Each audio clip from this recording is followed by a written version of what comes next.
ಬಳ್ಳಾರಿ ನಗರ ಮಾಜಿ ಶಾಸಕ ಅನಿಲ್ ಲಾಡ್ ಅವರ 51ನೇ ಹುಟ್ಟುಹಬ್ಬದ ಪ್ರಯುಕ್ತವಾಗಿ ವಿಮ್ಸ್ ಆವರಣದಲ್ಲಿ ರೋಗಿಗಳಿಗೆ ಊಟದ ಪ್ಯಾಕೆಟ್ಗಳನ್ನು ವಿತರಣೆ ಮಾಡುವ ಮುಖೇನ ನೆಚ್ಚಿನ ಮಾಜಿ ಶಾಸಕ ಅನಿಲ್ ಲಾಡ್ ಅವರ ಹುಟ್ಟುಹಬ್ಬವನ್ನು ಆಚರಣೆ ಮಾಡಲಾಯಿತು. ಈ ಸಂದರ್ಭದಲ್ಲಿ ರೋಷನ್ ಭಾಷಾ, ಅಡ್ವೊಕೇಟ್ ಮತ್ತು ಲಕ್ಷ್ಮಣ್, ಮಲ್ಲಿಕಾರ್ಜುನ್ ಶರಣಪ್ಪ, ಯರಪ್ಪ ಮೌನೇಶ್, ಬಸವ ಅಂದ್ರಾಳು, ಅನಿಲ್ ಲಾಡ್ ಅವರ ಅಭಿಮಾನಿಗಳ ಬಳಗದಿಂದ ಈ ಕಾರ್ಯಕ್ರಮವನ್ನು ಹಮ್ಮಿಕೊಳ್ಳಲಾಗಿತ್ತು. ಸ್ಥಳೀಯ ಸುದ್ದಿಗಳಿಗಾಗಿ ನೋಡ್ತಾ ಇರಿ ಹೈ ನ್ಯೂಸ್ ಬಳ್ಳಾರಿ.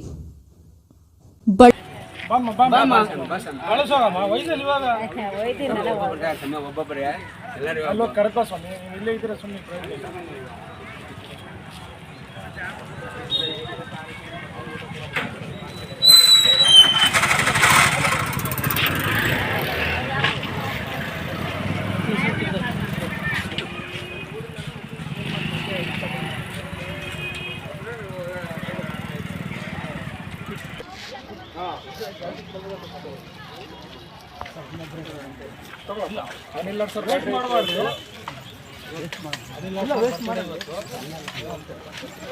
ಇಲ್ಲ ಒಂದೊಂದು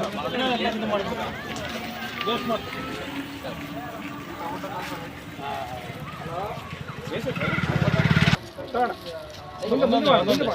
ಒಂದೊಂದು ವೈರ್ ಸುಮ್ಮನೆ ವೇಸ್ಟ್ ಮಾಡಿಬಿಡ್ತಾರೆ.